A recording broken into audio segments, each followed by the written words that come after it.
What are we doing here? And where are we gonna go? It's like we just woke up one morning and then it's welcome to the show. Don't ask any questions, just go with the flow.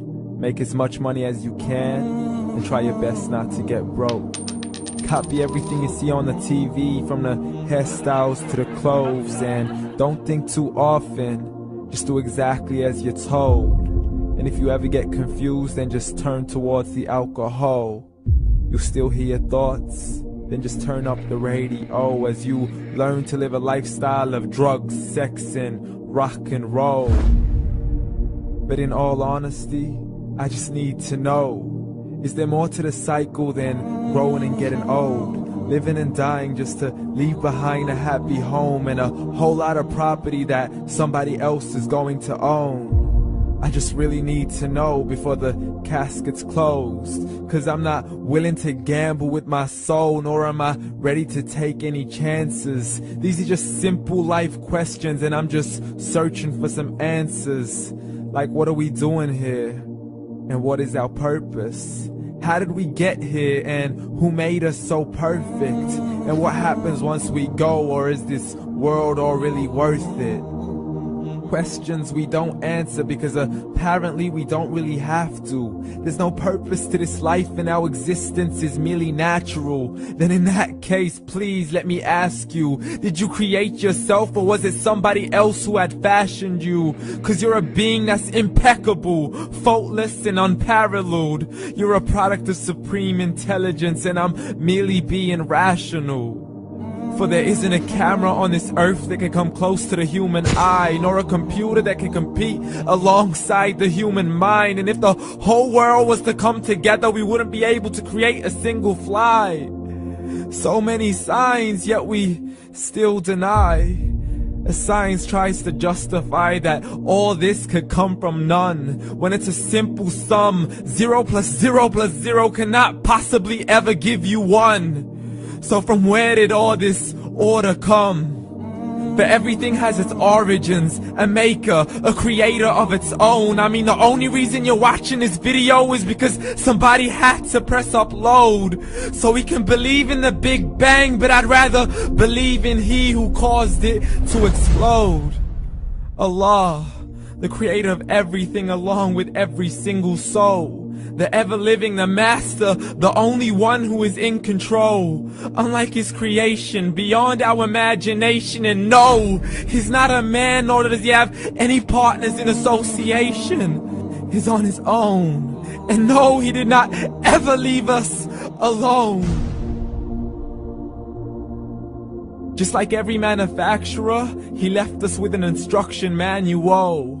The Quran and Islam, and I'm sorry to jump to conclusions, but it's the only one possible.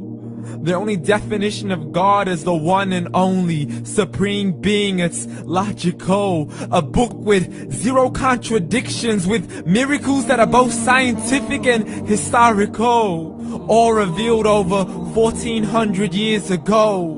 Like the detailed description of the human embryo. The descriptions of the human embryo in the Quran cannot be based on scientific knowledge in the 7th century. To the mountains as pegs holding firm the earth below, and the 2 seas that don't mix in a complete separate flow. To the planets in orbit, alternating night and day as they stay in flow. The expansion of the universe and the creation of everything from H2O.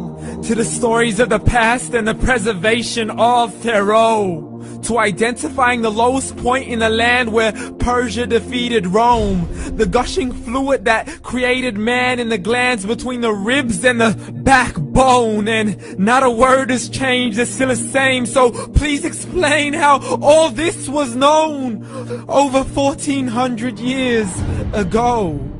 To a man who couldn't read or write, as he would recite whatever the angels spoke. And if you still don't believe, please try to come up with something that's even close. But you can't, so we took God as a mockery and his messengers as a joke. Muhammad could not read or write. How's somebody who can't read or write gonna start a religion? Dismissed his scriptures as legends and tales of the ancient folk, as we live life according to our whims, desires, and hopes. saying this life is the only home we will ever know. We will live then die then simply turn to bones. YOLO! Correction, after the grass dies, the rain arrives and it regrows, and Allah promises to do the same thing to your very soul and bring you back from your very fingertips to your toes, as the all-seeing supreme being watches us so close, and we are surely being tested in our wealth, our health, and our self, and everything that we've been blessed with. So believe, for we will surely be resurrected and be brought back to our Lord and account for every single deed, as He hands us our books and orders us to read. From the bad to the good and everything in between. You yourself are sufficient for your own accountability, so don't be mad at me. You are the one who thought He wouldn't come back to me. I gave you a whole life long to search after me, but you were busy in all that which was temporary. So read, and glad tidings to all those who believed. And if you disbelieve, read. And don't let that day be the first day you find out what your life really means. Read.